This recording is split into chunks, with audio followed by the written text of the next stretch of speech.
I was at a prestigious art exhibition in downtown Chicago, admiring a collection of vintage photography, when a stranger in a dark suit suddenly appeared beside me and pressed a folded note into my palm. The note read, "Stay calm and follow me." Before I could react, the man leaned in and whispered urgently, "The man in the corner of the hall is watching you." I turned slowly, scanning the crowd, and my heart stopped. Standing near the exit, staring directly at me with cold, calculating eyes, was my own son, Marcus, whom I hadn't spoken to in 5 years. My hands trembled as I followed the stranger through the crowded gallery.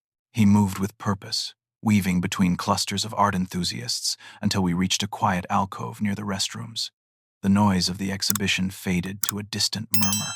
He turned to face me, his expression grave. "Detective Raymond Cole," he said, flashing a badge. "Chicago Police Department, Financial Crimes Division. We need to talk about your son." The words hit me like a physical blow. I steadied myself against the wall, my 67 years suddenly feeling much heavier.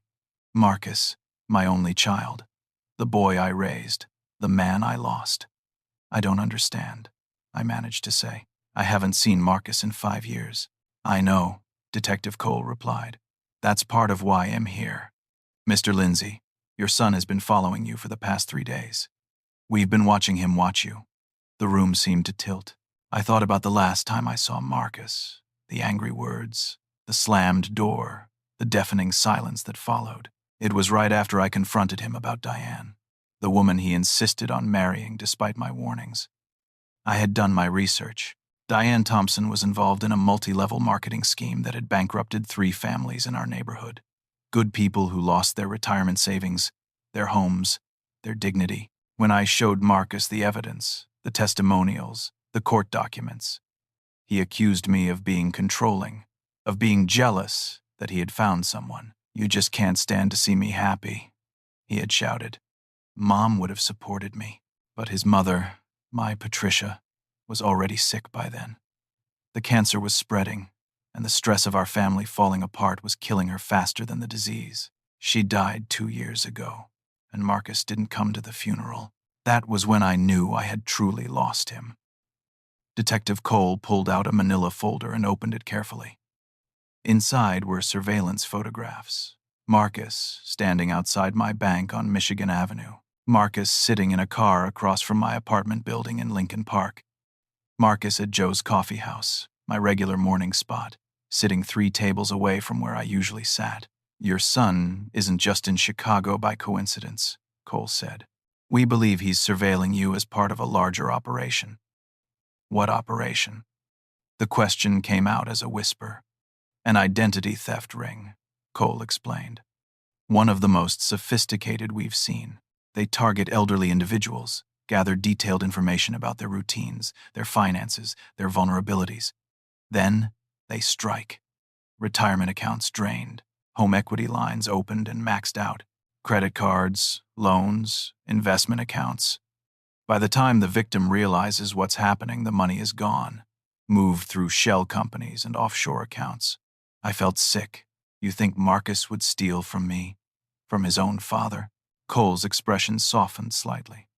"I know this is difficult to hear, but we have evidence that suggests Marcus is connected to this ring. His wife, Diane, she's a person of interest in multiple fraud investigations. And now your son is here, in Chicago, watching you." I sank onto a nearby bench. The gallery walls were covered in black and white photographs of old Chicago, images of a simpler time when families stayed together, when sons didn't become strangers. When had everything gone so wrong? "Marcus was such a good kid," I said, more to myself than to Cole. "We used to build model airplanes together every Saturday morning. He was patient, meticulous. He wanted to be an aerospace engineer. Then he met Diane in college and everything changed." Cole sat down beside me. "These criminals are experts at manipulation.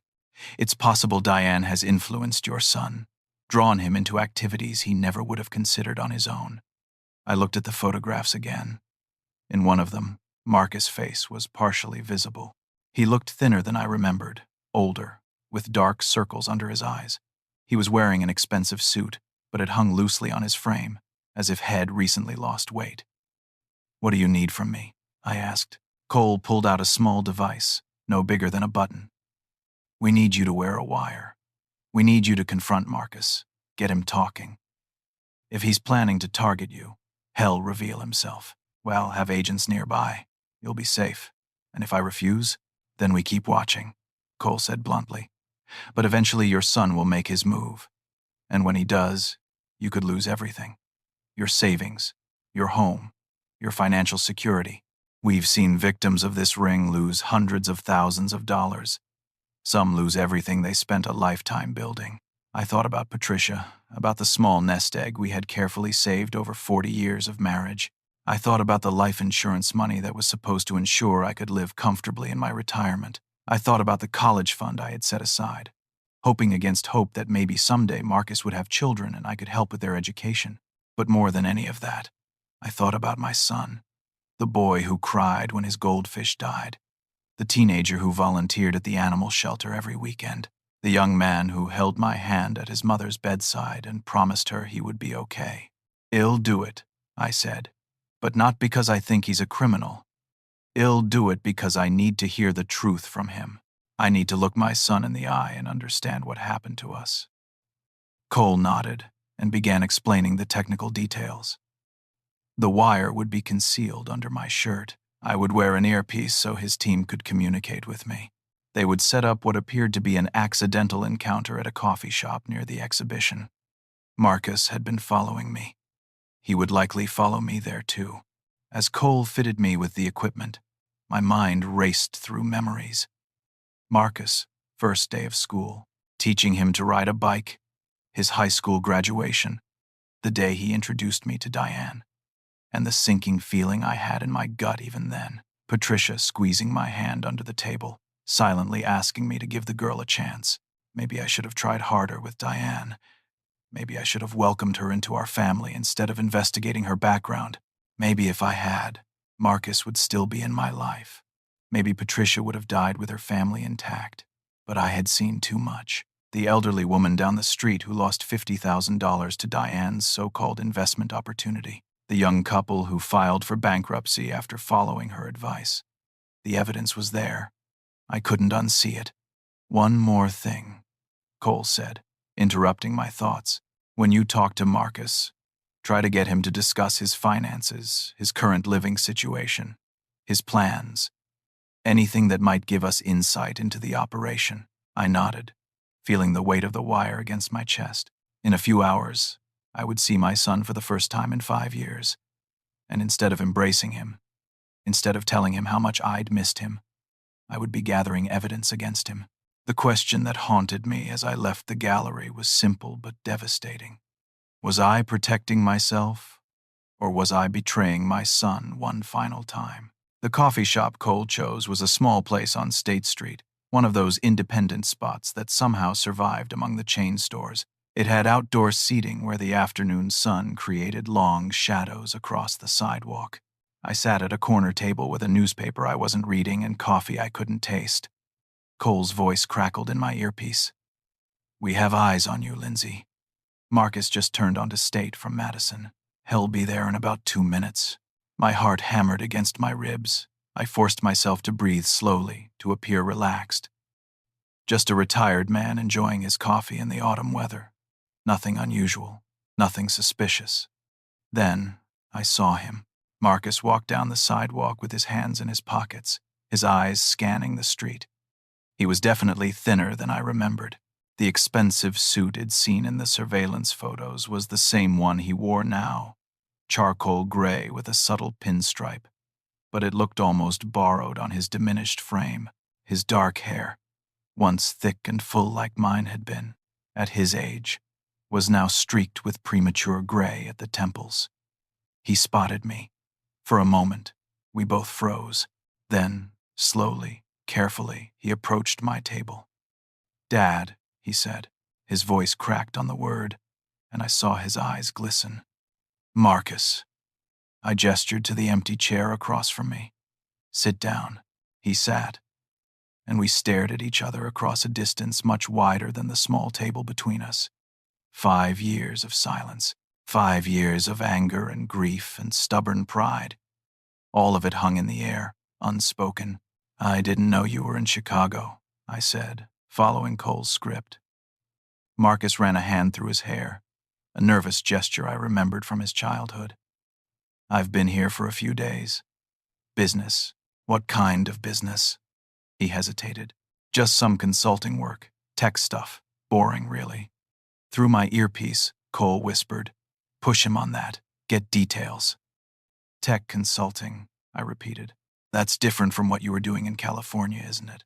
I thought you were working for that startup. That didn't work out." Marcus pulled out his phone, checked the screen, then set it face down on the table. "Things changed." "What things?" His jaw tightened. "Just things, Dad. Life things. You know how it is." "Actually, I don't know how it is. I haven't heard from you in 5 years." The words hung between us, sharp and painful. Marcus' expression flickered with something that might have been guilt or might have been anger. It was hard to tell anymore. I used to be able to read my son like a book. Now he was a stranger. "I called after Mom died," he said quietly. "You didn't answer. You called once." "Once, Marcus. After missing her funeral. After she spent 2 years asking for you, wondering what she did wrong, dying with a broken heart." "Don't put that on me," Marcus said, his voice rising slightly. "You're the one who drove us apart. You couldn't accept Diane. You couldn't accept that I was an adult making my own choices. I was trying to protect you from a woman who ruins lives for profit. You were trying to control me." We fell into silence again. A waitress approached to ask if Marcus wanted anything, and he ordered black coffee without looking at her. I watched him carefully. The expensive suit, the way he checked his phone obsessively, the careful evasion in his answers. Everything Cole had said began to feel more plausible. "Where are you staying?" I asked, trying a different angle. "A hotel downtown." "Which one?" "Does it matter?" "Am your father. Am making conversation."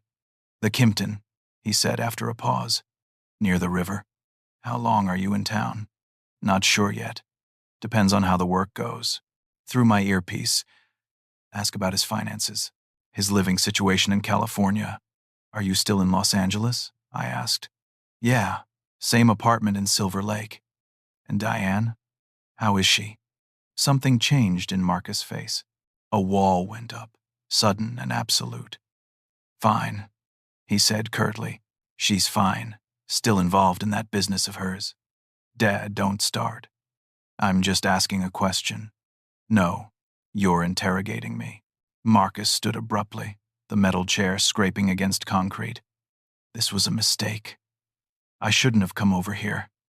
"Wait," I said, standing too. "Marcus, please, sit down. I'm sorry." "It'll stop." He hesitated, his hand on the back of the chair. Around us, other patrons were starting to notice our raised voices. Slowly, reluctantly, he sat back down. I did the same. "I've missed you," I said, and it was the truest thing Id said since he arrived. "Your mother's gone. You're all I have left." Marcus' expression softened fractionally. "I've missed you too," he admitted. "That's why I'm here. I've been trying to work up the courage to talk to you for weeks. Then talk to me. Tell me what's going on. Why are you really in Chicago?" He opened his mouth to answer, then his phone buzzed. He glanced at the screen and his face went pale. He stood again, this time more urgently. "I have to go." "Marcus, wait." "I can't, Dad, I just can't." He grabbed his phone and took 2 steps away from the table, then turned back. "One more thing. Don't trust anyone, not even the people who say they're trying to protect you." What does that mean? But he was already walking away, moving quickly down State Street. I started to follow, but Cole's voice stopped me. "Stay there, Lindsay. We've got him. Don't blow your cover."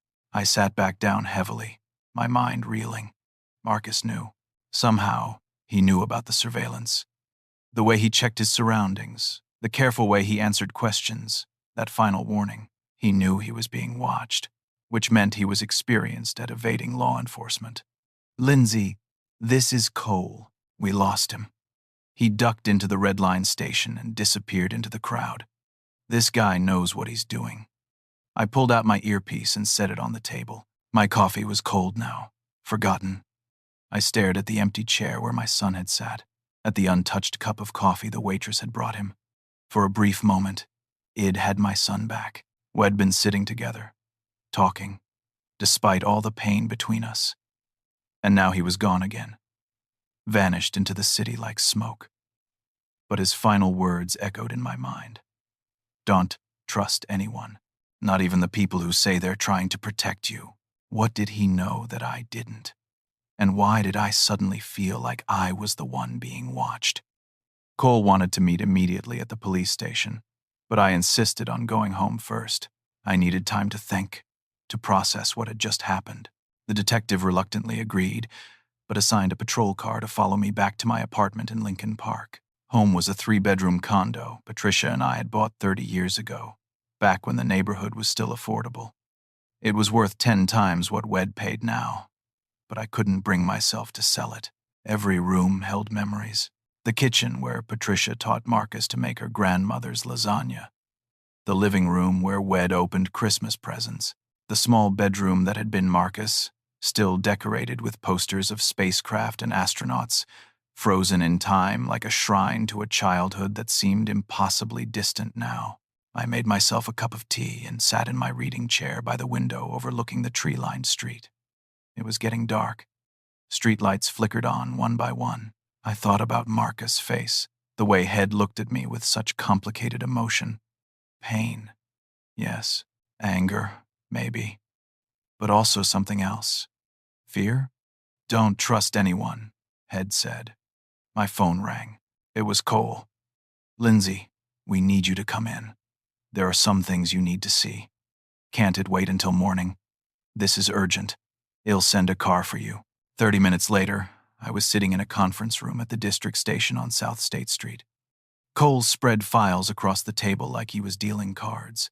Each one was labeled with a name I didn't recognize. These are other victims, he explained. 17 families that we know of, all targeted by the same identity theft ring. Total losses exceeding $3 million. He opened the first file. An elderly couple in Naperville, both retired teachers, lost their entire retirement savings. $230,000, gone in 3 days. He opened another. A widow in Evanston, 78 years old, lost her house. She's living with her daughter now, on food stamps. File after file, story after story. The pattern was always the same. Someone close to the victim, often a family member or trusted friend, would suddenly appear after years of absence. They'd reconnect, rebuild trust. Then, systematically, they'd gather information, bank accounts, social security numbers, investment portfolios. Within weeks, sometimes days, the money would disappear. And you think Marcus is part of this? I asked, though my conviction was wavering. Cole pulled out another photograph. It showed Marcus and Diane at a restaurant, sitting with 2 other people I didn't recognize. The date stamp was from 3 months ago. The man across from your son is called Vincent Caruso, has been linked to organized fraud operations in 4 states. The woman is his sister, Angela.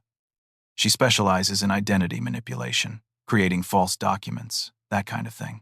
Maybe Marcus doesn't know who these people are, I suggested weakly. Lindsay, I understand this is hard, but look at this. Cole pulled out financial records. These are wire transfers from accounts belonging to 3 of our victims. The money was moved through a series of shell companies. We traced it as far as we could. One of those companies is registered to Diane Thompson. I felt the floor drop out from under me. So Diane is definitely involved. Without question. And your son has been living with her, working with her, has been photographed with known criminals. And now he's in Chicago, following you, asking careful questions about your health and your finances. Cole leaned forward. I know you want to believe in him, but the evidence doesn't lie. I stared at the photographs, the financial documents, the thick stack of victim statements. Part of me wanted to argue, to defend my son, but another part, a growing part, wondered if he'd been blind to who Marcus had become. There's something else, Cole said. He pulled out a printout of financial transactions. Your son has been making regular payments to someone named Sharon Miller in Phoenix, $53,000 over the past year. Do you know who that is? I shook my head. Sharon Miller is Diane's mother. Why would Marcus be paying her? That's what we need to find out. Cole gathered the files back together. It could be blackmail. It could be profit sharing from previous thefts. Or it could be something else entirely. But it's another connection linking your son to this operation. I rubbed my eyes, feeling every one of my 67 years. When did you first start watching Marcus? 3 weeks ago. He appeared on our radar when his name came up in connection with the shell companies. We've been building our case since then. And you've been watching me for 3 weeks, too? Cole had the decency to look slightly uncomfortable.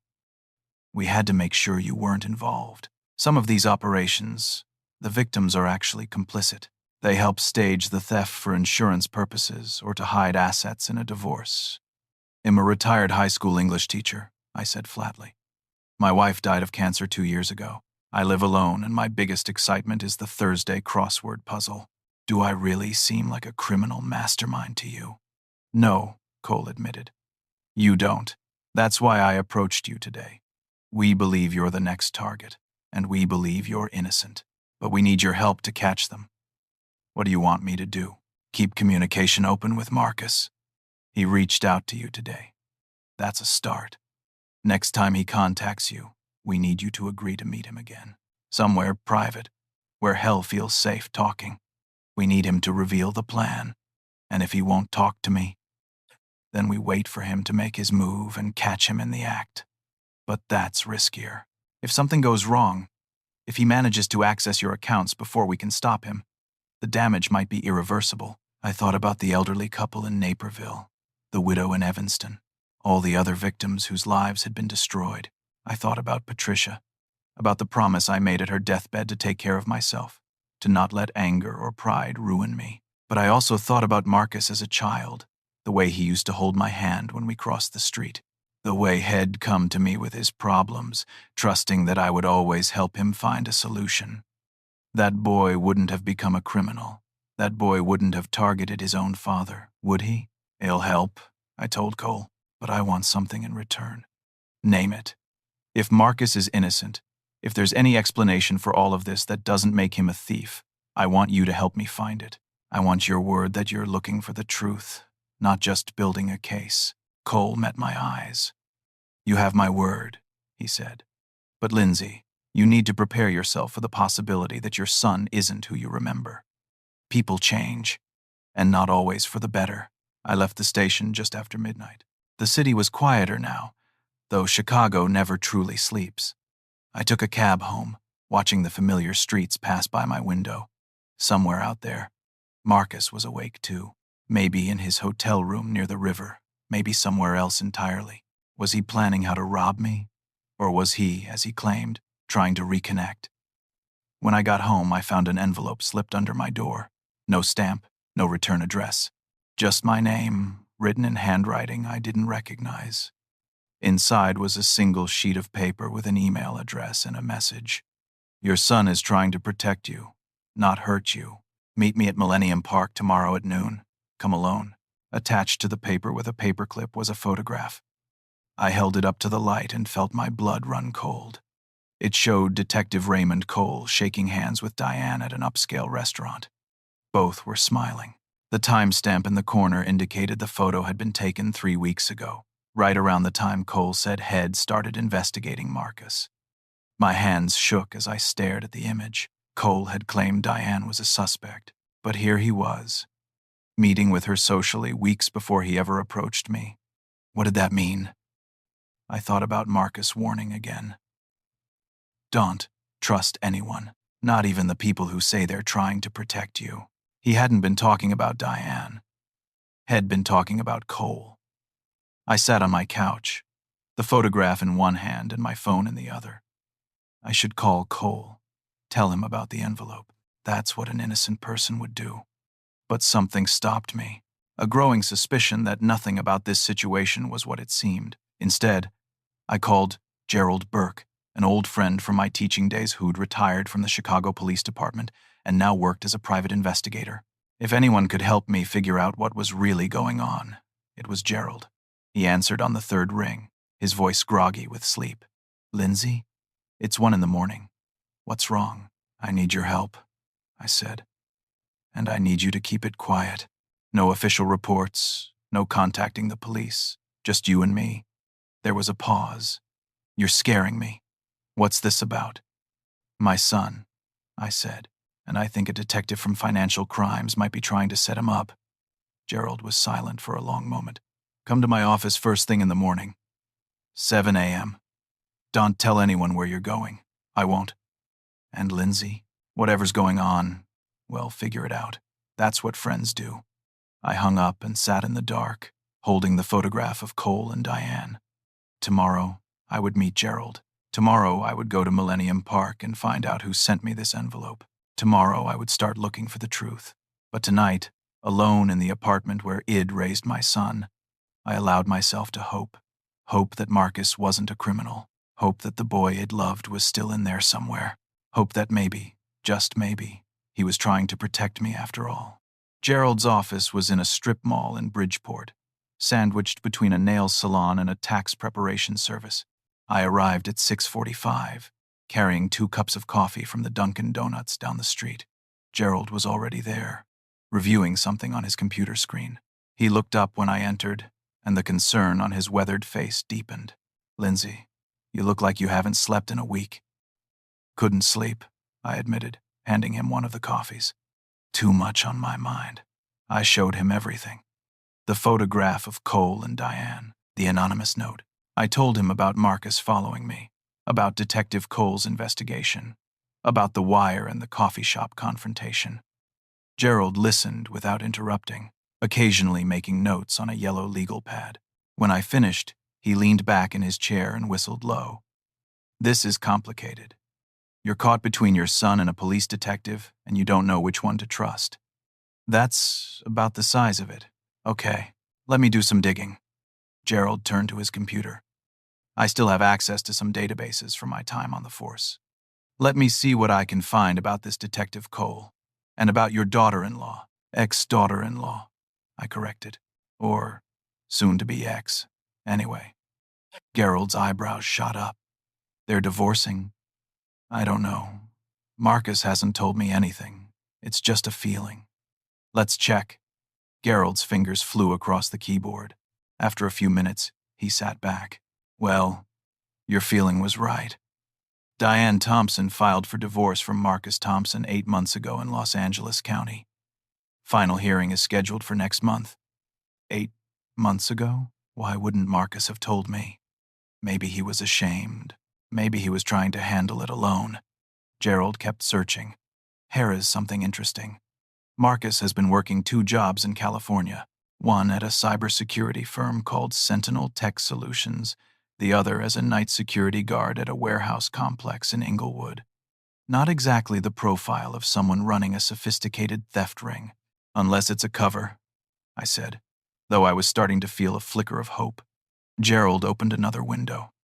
"Let me look at Detective Raymond Cole." He typed rapidly, then frowned.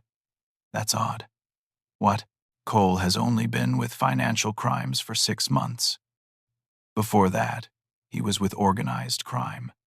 And before that, he was facing an internal investigation for misconduct in the robbery division." "What kind of misconduct?" Gerald clicked through several screens. "It's sealed, but the dates match up with a case involving evidence tampering. No charges were filed, but he was transferred out of robbery right after. 2 partners Head worked with took early retirement. That usually means something went very wrong. So Cole might not be the straight arrow he's presenting himself as. Or he might just have a complicated history." Gerald leaned forward. "But Harris, what bothers me? If Cole is legitimately investigating an identity theft ring, why hasn't he involved the FBI? Crimes like this, crossing state lines, involving this much money, that's federal jurisdiction. Maybe he's building the case first. Maybe. Or maybe there's no case to build." Gerald pulled up another screen. "Let me search for Sharon Miller in Phoenix. That's Diane's mother. Marcus has been sending her money. Found her. Gerald studied the screen. Sharon Miller, age 62, Phoenix, Arizona. She's a registered nurse at Phoenix Children's Hospital. No criminal record. She owns a modest home in Tempe. Clean credit history. He looked up at me. This doesn't look like someone involved in organized crime. Then why is Marcus paying her? That's the $53,000 question. Gerald made more notes. Literally, in this case. My phone buzzed. A text from an unknown number. Millennium Park, noon. South End near the Pritzker Pavilion. Come alone or you'll never know the truth about your son. I showed Gerald the message. You're not going alone, he said immediately. I have to. If someone's willing to give me information about Marcus, I need to hear it. Then, I'm going with you. I'll keep my distance, but I'll be there. Gerald stood and grabbed his jacket. In the meantime, let me make some calls. I have a friend in the FBI. If there's really a major identity theft ring operating, they'll know about it. We spent the next few hours going over everything again, looking for patterns, for connections we might have missed. Gerald made his calls, pulling in favors from old colleagues. By 11:30, we had learned several disturbing things. First, the FBI had no active investigation into a major identity theft ring in the Chicago area. They had individual cases, but nothing matching the scale Cole had described. Second, 2 of the 17 victim files Cole had shown me didn't match FBI records. The cases were real, but the details were different. Gerald suspected the files had been doctored. Third, and most troubling, Gerald found a connection between Detective Cole and Vincent Caruso, the man photographed with Marcus and Diane. Cole had arrested Caruso 3 years ago on fraud charges, but the charges were dropped due to insufficient evidence. The prosecutor at the time noted irregularities in how the evidence was collected. It looks like Cole and Caruso might have a history, Gerald said, and not the kind where one arrests the other. You think they're working together? I think it's possible. If Cole is corrupt, if he's using his position to run scams, then everything he's told you could be a lie. But why target me? Why involve Marcus? Gerald shook his head. I don't know yet, but we're going to find out. At 11:45, we drove to Millennium Park. The weather had turned colder, and a sharp wind blew off Lake Michigan. Tourists and office workers on lunch breaks crowded the park, taking photos at the Cloud Gate sculpture and eating from food trucks parked along the street. Gerald found a spot near the pavilion with a clear view of the South End. I'll be right here. You see anything that worries you, you wave and I come running. I nodded and made my way through the crowd. At exactly noon, I was standing at the designated spot, scanning faces for anyone who looked like they might be waiting for me. Mr. Lindsay. I turned. A woman in her 30s approached, dressed professionally in a navy suit and carrying a leather messenger bag. She had dark hair pulled back in a ponytail and sharp, intelligent eyes. I'm Lindsay, I confirmed. She looked around carefully before speaking. Agent Sarah Hendricks, FBI. She showed me credentials that looked genuine, though after everything I'd learned, I wasn't sure I trusted my own judgment anymore. The FBI? I thought there was no federal investigation. There wasn't. Not until 3 days ago when your son walked into our field office and told us about Detective Raymond Cole. My heart started racing. Marcus went to the FBI. Agent Hendricks nodded. Your son isn't a criminal, Mr. Lindsay. Has a victim. And he's been trying to protect you from the real criminal. The man who's been pretending to investigate a crime ring he actually runs himself. Cole. Detective Raymond Cole has been running an identity theft operation for at least 2 years. He uses his position to identify vulnerable targets, usually elderly people with significant assets. He manufactures evidence to make it look like a family member is involved in the theft. While the victim is distracted and emotional, his team steals their identity and drains their accounts. The family member becomes the scapegoat. My legs felt weak. There was a bench nearby, and I sat down heavily. Agent Hendricks sat beside me. Tell me about Marcus, I said. Tell me everything. 6 months ago, your son discovered that his wife Diane was part of Cole's operation. She'd been working with Cole for years, running scams, targeting victims. When Marcus found out, He threatened to go to the authorities. Cole and Diane blackmailed him. They'd fabricated evidence making it look like Marcus was part of the operation. They threatened to destroy his life. What are they holding over him? Agent Hendricks pulled out her phone and showed me a photograph. It was a little girl, maybe 4 years old, with curly dark hair and Marcus eyes. She was laughing, holding a balloon shaped like a butterfly. "This is Emma," Agent Hendricks said gently. "Your granddaughter, Marcus' daughter with Diane." I stared at the photo, unable to speak. A granddaughter. Patricia had died hoping for grandchildren, and all this time, Wed had one. Marcus had a daughter, and I'd never known. "Diane has custody," Agent Hendricks continued.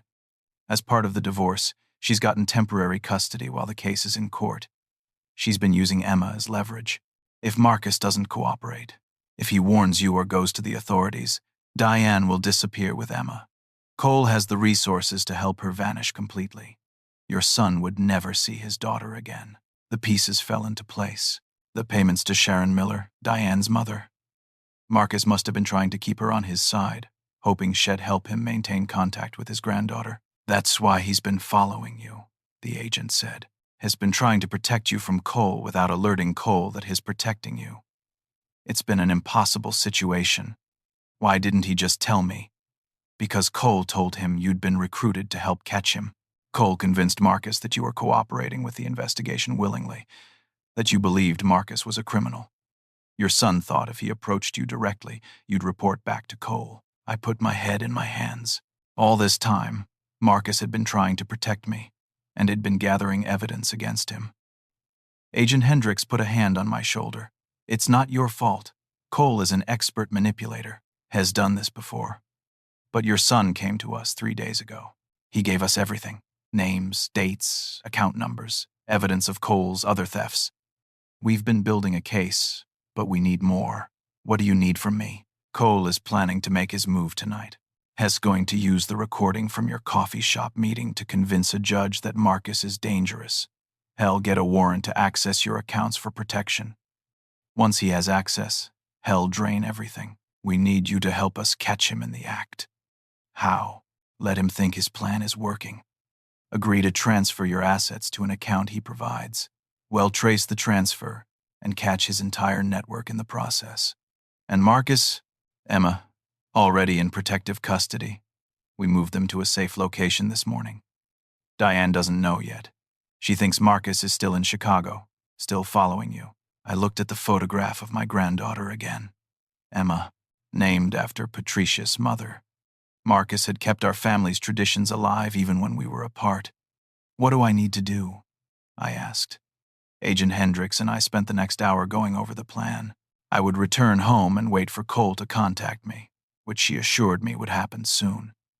When he did, I needed to act frightened, overwhelmed, and willing to do whatever he suggested to protect my money. The FBI would monitor everything. Gerald joined us, and Hendricks briefed him as well. She wanted him to maintain his distance, to avoid alerting Cole that I had outside help. Gerald reluctantly agreed, though I could see the worry in his eyes. Before I left the park, Agent Hendricks showed me one more photograph on her phone. It was Marcus and Emma together at a playground. He was pushing her on a swing, and both of them were laughing. My son looked happier than I'd seen him in years. "He talks about you all the time," Hendricks said. "He told Emma stories about her grandmother Patricia, about how you used to build model airplanes with him. He wanted her to know her family, even though she'd never met you." I blinked back tears. "Can I see him? Before tonight? I mean, can I talk to my son?" "Not yet. It's too risky. If Cole is watching you, any unexpected meeting could alert him. But after tonight, after we have Cole in custody, you'll have all the time in the world." I took a cab back to Lincoln Park, my mind spinning with everything he'd learned. My son wasn't a criminal. He had a daughter, had been trying to protect me all along. The weight of 5 years of anger and separation pressed down on me. All that time wasted because of pride, because of misunderstanding, because I'd been too stubborn to reach out. When I got home, I called the number Agent Hendricks had given me. She answered immediately. "I want to talk to Marcus," I said, "even if it's just on the phone." Please. I need to hear his voice. There was a pause, then muffled conversation in the background. Finally, she said, "Hold on." A moment later, another voice came on the line. "Dad? Marcus." The word caught in my throat. "I'm so sorry." "I'm the one who should apologize," he said. "I should have told you about Diane, about Emma. I should have come home sooner. No, you were right to be angry with me. I was trying to control your life. I was so afraid of losing you that I pushed you away. We were both wrong," Marcus said quietly. "And we both suffered for it. Mom most of all." We talked for 20 minutes. He told me about Emma, about how she loved butterflies and strawberries and wouldn't go to sleep without her stuffed rabbit. He told me about discovering Diane's criminal activities, about the impossible choice Head faced: turn her in and lose his daughter, or stay silent and become complicit. He told me about going to the FBI, about the fear that Head'd be too late to save me from Cole. I told him about Patricia's final days, about how Shed asked for him, about the regret it carried since her funeral. I told him I wanted to be part of Emma's life, that I wanted to make up for lost time. "After tonight," Marcus said, "we'll figure it out. All of it. Well, be a family again." "After tonight," I agreed. When we hung up, I sat in my reading chair and cried for the first time since Patricia's funeral. Not tears of grief this time, but tears of relief. My son wasn't lost. My family wasn't broken beyond repair. At 6 p.m., my phone rang. It was Cole. "Lindsay, I need to see you immediately."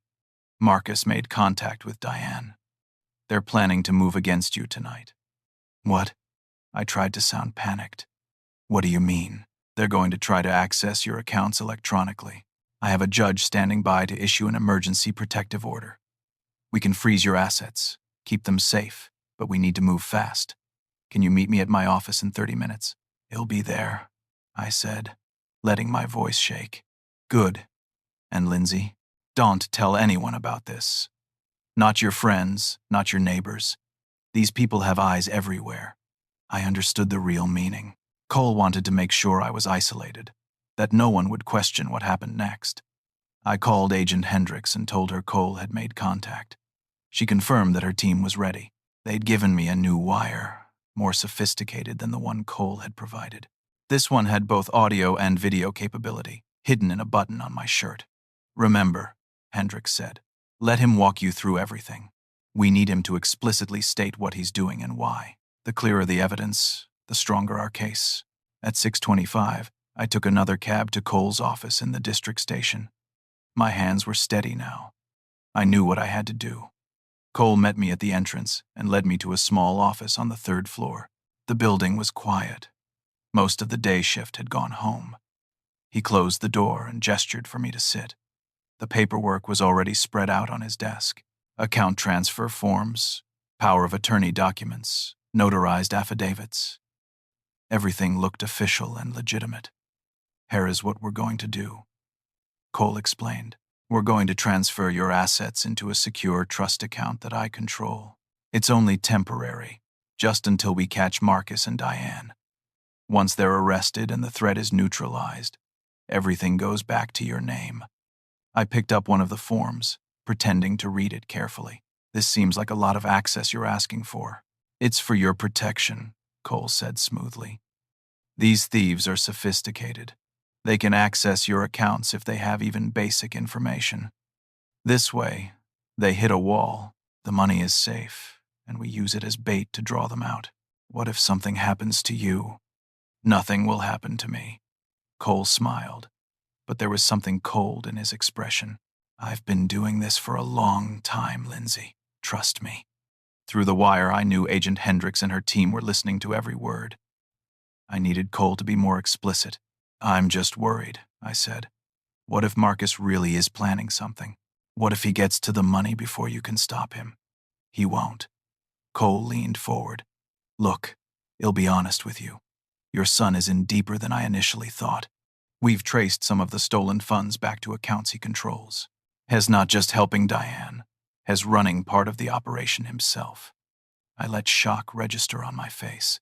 "No, I don't believe that. I know it's hard to hear, but the evidence doesn't lie. Cole pulled out more fabricated documents, showing transfers that supposedly linked Marcus to the thefts. Your son has stolen from at least 6 people that we know of. Elderly people, just like you. He took their life savings and showed no remorse. The cruelty of it took my breath away. Cole was willing to destroy a father's faith in his son, willing to use my love for Marcus as a weapon against me. What happens after you have my money? I asked. We wait. Marcus will try to access the accounts and find them frozen. He'll panic, make a mistake, and we'll arrest him. Then you get everything back, and your son goes to prison where he belongs. Prison. I kept my face neutral, but inside I was screaming. Cole wanted Marcus in prison. Wanted him to take the fall for crimes Cole himself had committed. Okay, I said quietly. What do I need to sign? Cole smiled, and I saw the predator beneath the professional facade. He was so certain Head won, so confident in his manipulation. He pushed the first document toward me. As I reached for the pen, my phone buzzed. A text message from an unknown number.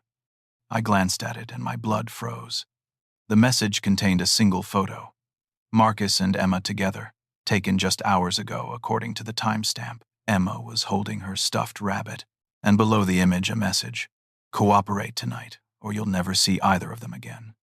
My hands started shaking, this time for real. Cole noticed. Everything all right?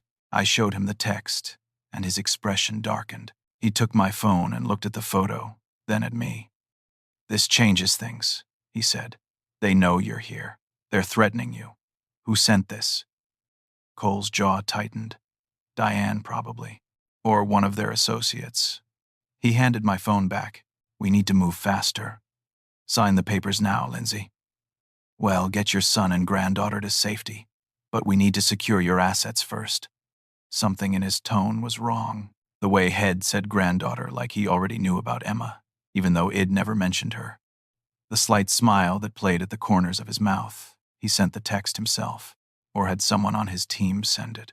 I realized with cold clarity that Agent Hendricks had been right. Cole knew about the FBI operation. He knew Marcus had gone to the authorities. This entire meeting was his exit strategy. One last big score before he disappeared. And if I signed these papers, if I gave him access to my accounts, He'd vanish with my money and leave me with nothing. No son, no granddaughter, no savings, just empty accusations and fabricated evidence. My hand hovered over the document. Lindsay, sign the paper, Cole said. His voice had an edge to it now. I looked up at him, and for the first time, I let him see that I knew. You sent that text. What? Don't be ridiculous. Cole stood up, his hand moving toward his hip where his service weapon was holstered. You're not investigating Marcus. You're framing him. Agent Hendricks told me everything. Cole's expression shifted from surprise to calculation to cold fury in the span of a heartbeat. You stupid old man. You should have just signed the papers. The office door burst open. Agent Hendricks led a team of FBI agents, weapons drawn. Raymond Cole, you're under arrest for wire fraud, identity theft, and conspiracy to commit theft. Cole's hand was still on his weapon. For a tense moment, I thought he might try to fight. Then, slowly, he raised his hands. As agents handcuffed him, Cole looked at me with pure hatred. You have no idea what you've done. Marcus set all of this up. He's going to walk away clean while I take the fall. Nice try, Agent Hendricks said. But we have your bank records, your communications with Diane Thompson, and testimony from 3 of your former partners who took immunity deals this afternoon. It's over. As they led Cole away, I collapsed into the chair, adrenaline draining from my body. Agent Hendricks sat beside me. You did great, she said. That was incredibly brave. Where's Marcus? Where's Emma? Safe house on the north side. Do you want to see them? More than anything. Agent Hendricks drove me herself, with 2 other agents following in a second vehicle. We drove through Chicago's evening traffic, past neighborhoods I'd known my whole life. Everything looked different now, brighter somehow, full of possibility. The safe house was a nondescript apartment building in Andersonville. We went up to the 3rd floor, and Hendricks knocked twice, then once more. The door opened immediately. Marcus stood there, and for a moment we just stared at each other. Then he stepped forward and wrapped his arms around me. I held my son for the first time in 5 years, and it felt like coming home. "I'm sorry, Dad," he whispered. "I'm so sorry for everything." "You have nothing to apologize for," I told him. "Nothing at all." A small voice interrupted us. "Daddy, who's that?" I looked past Marcus and saw her. Emma stood in the doorway to the living room, clutching her stuffed rabbit, looking at me with curiosity and a hint of shyness. Marcus knelt down beside her. "Emma, this is someone very special. This is your grandpa, Lindsay, as my dad." Emma studied me seriously. "You're really my grandpa?" I knelt too, though my old knees protested. "I really am. And I'm very, very happy to meet you." She took a step closer. "Daddy says you used to build airplanes with him." "I did. Would you like to build airplanes with me sometime?" Emma smiled, and it was like sunshine breaking through clouds.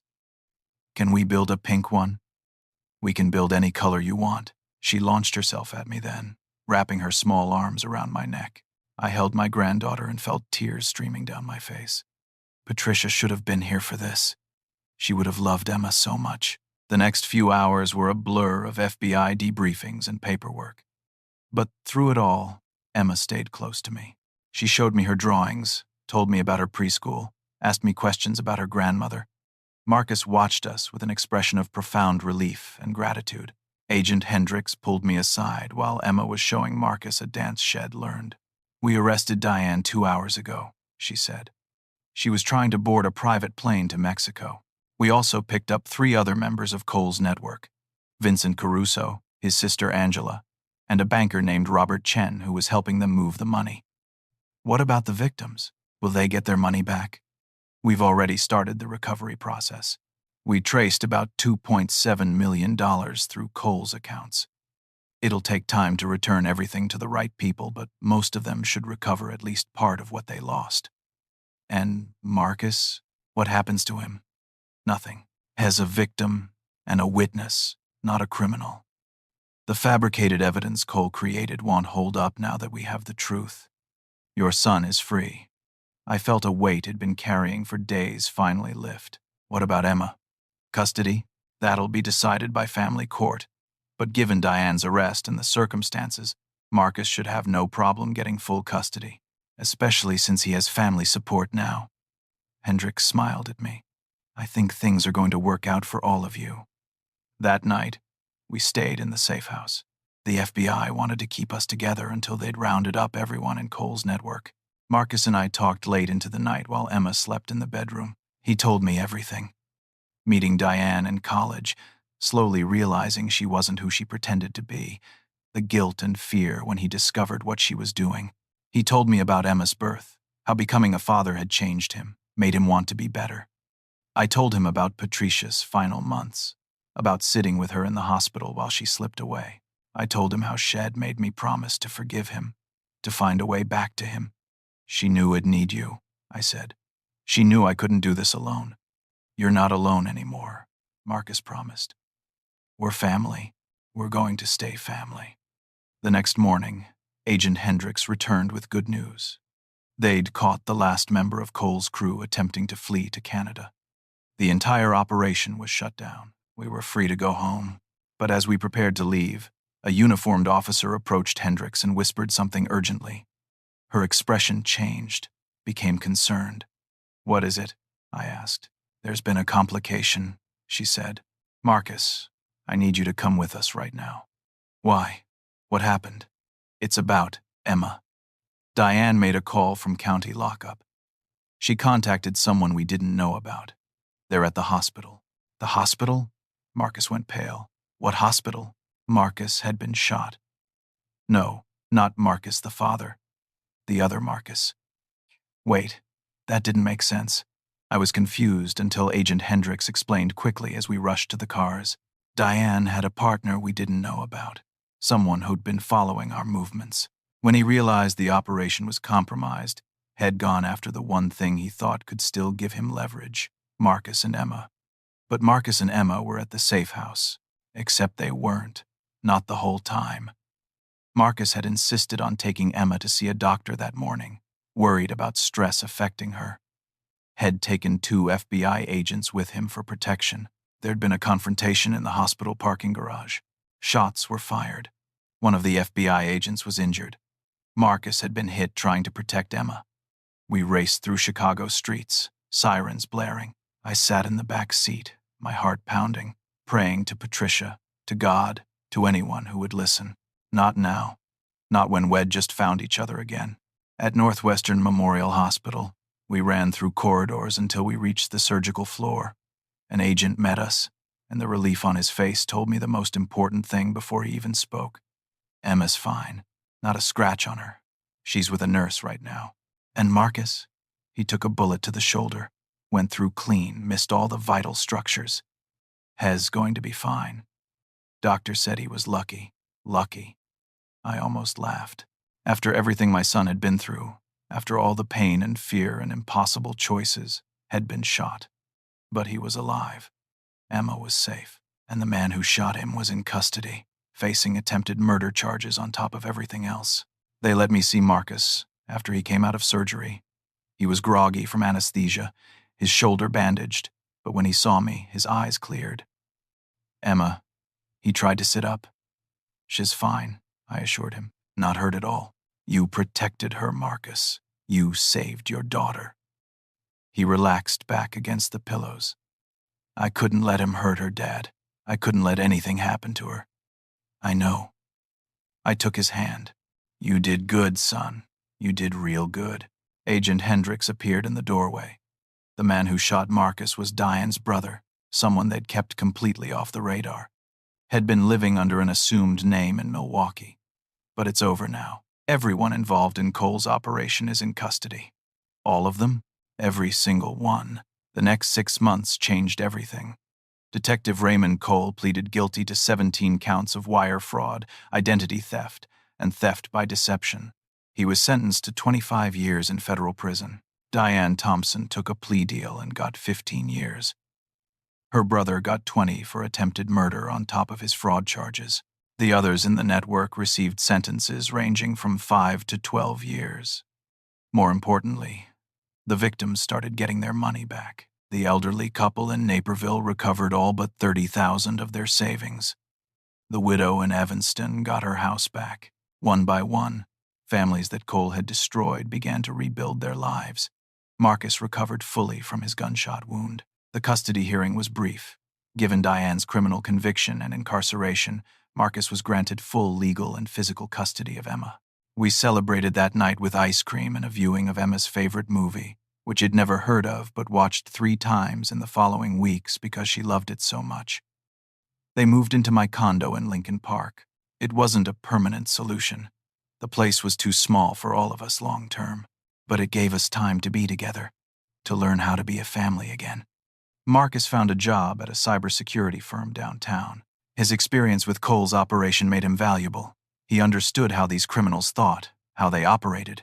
He helped develop systems to protect elderly clients from exactly the kind of theft he and I had almost fallen victim to. I spent my days with Emma.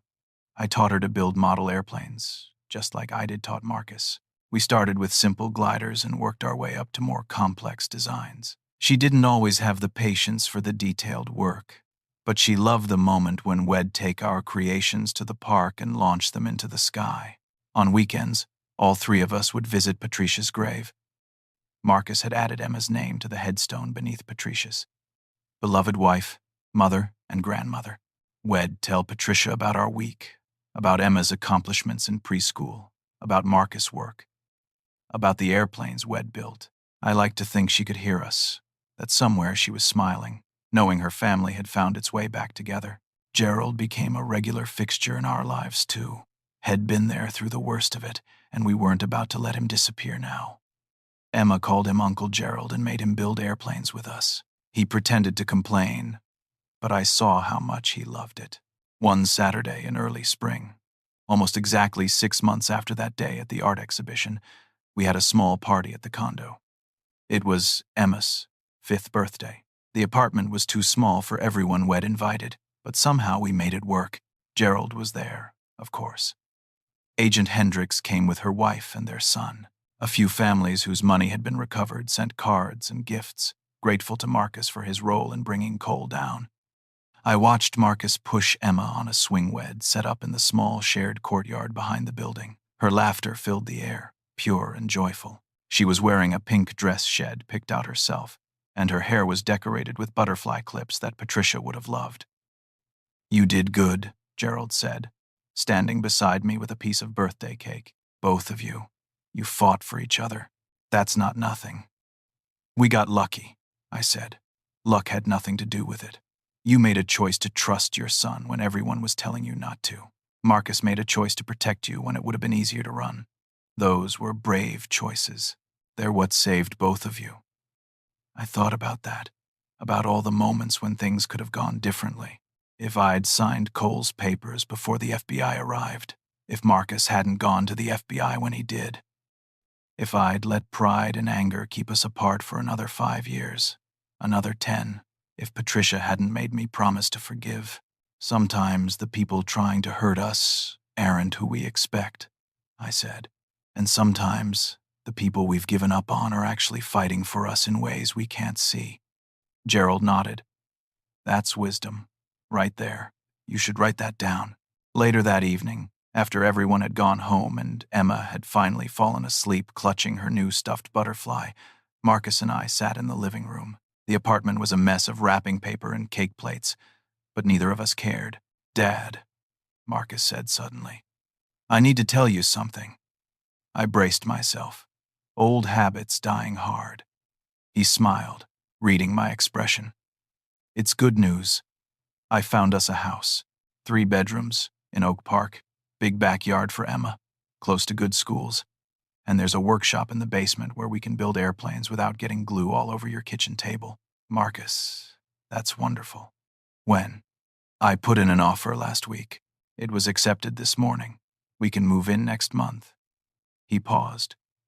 "I want you to come with us, Dad. I want us all to live together. Emma needs her grandfather, and I need my father. We've lost enough time already." I felt tears sting my eyes. "I'd love that. I'd love that more than anything." We sat in comfortable silence for a while, listening to the sounds of the city beyond the windows.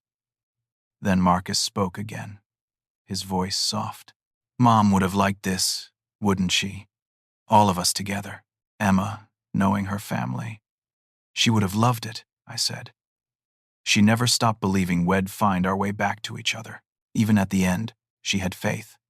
I'm glad she did." Marcus wiped his eyes. "I'm glad you did too." The move to Oak Park happened on a sunny Saturday in June. Gerald helped, along with some of Marcus' new colleagues from work.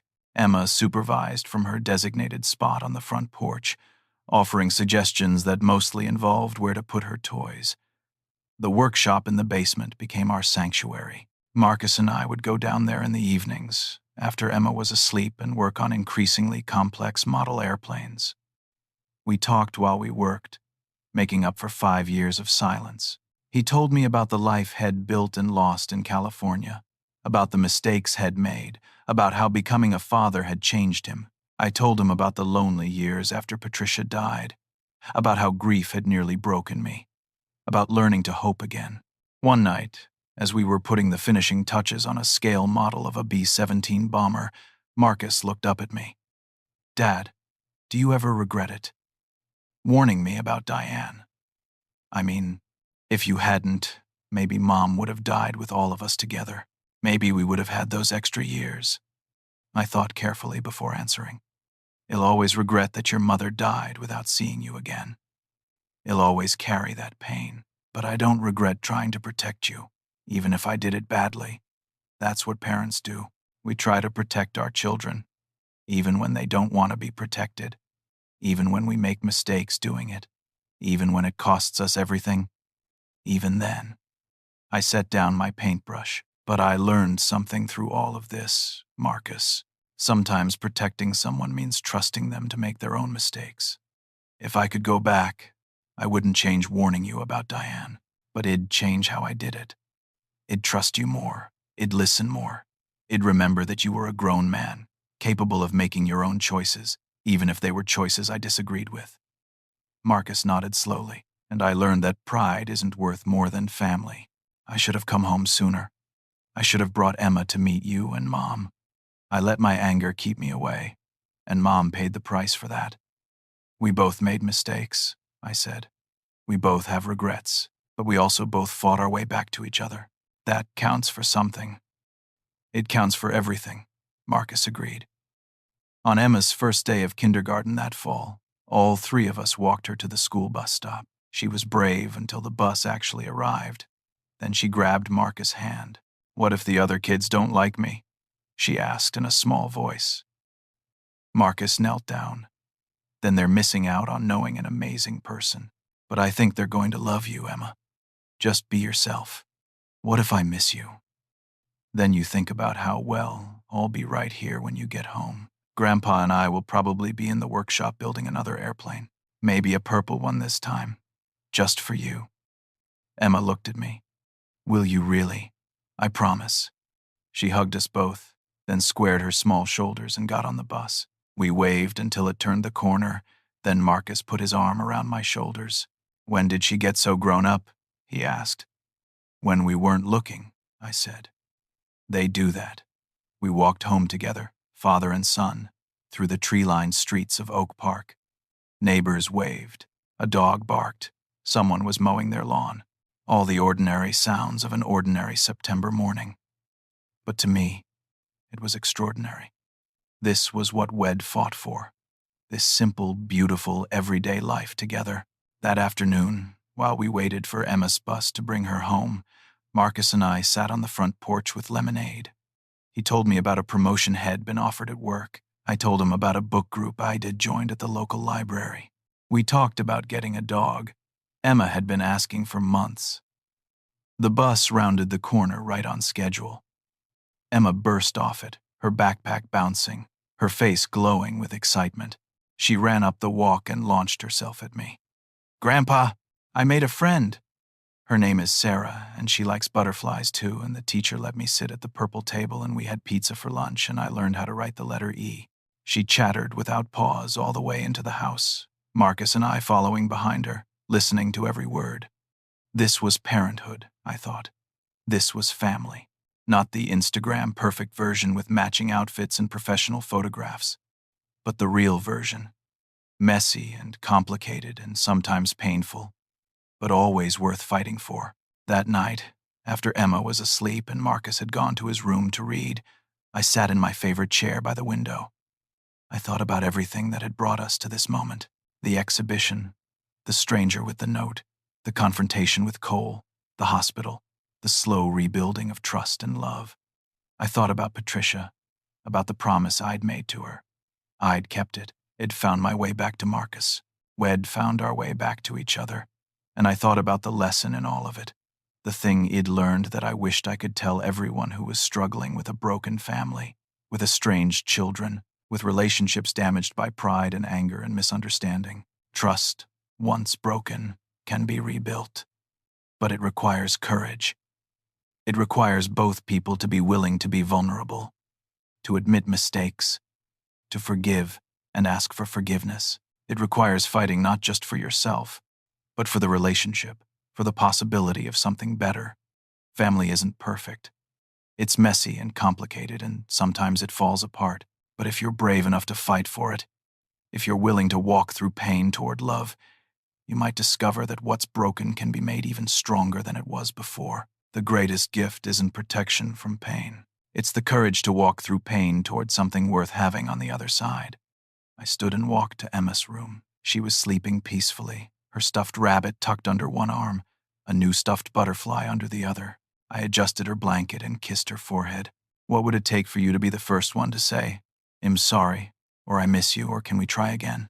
Because I'm here to tell you, from experience, that it's never too late. Not as long as you're both still breathing. It won't be easy. It might be the hardest thing you ever do. But 5 years from now, 10 years from now, at the end of your life, you won't regret trying. You'll only regret the time you wasted waiting. So try. Fight for it. Fight for the people who matter, even when it's hard, especially when it's hard. That's what family is. That's what love is. If this story touched you, if it made you think about someone in your own life, I'd love to hear about it in the comments below. And if you found value in this story, please hit that like button, subscribe to the channel so you don't miss future stories, and share this with someone who might need to hear it. You never know whose life you might change by passing this along. Thank you for listening to my story. Thank you for letting me into your life for these few minutes. I hope you walk away from this with hope, with courage, and with the knowledge that broken things can be fixed if we're willing to do the work. Take care of yourselves and each other. And remember, the people watching you might not be your enemies. They might just be family trying to find their way back home.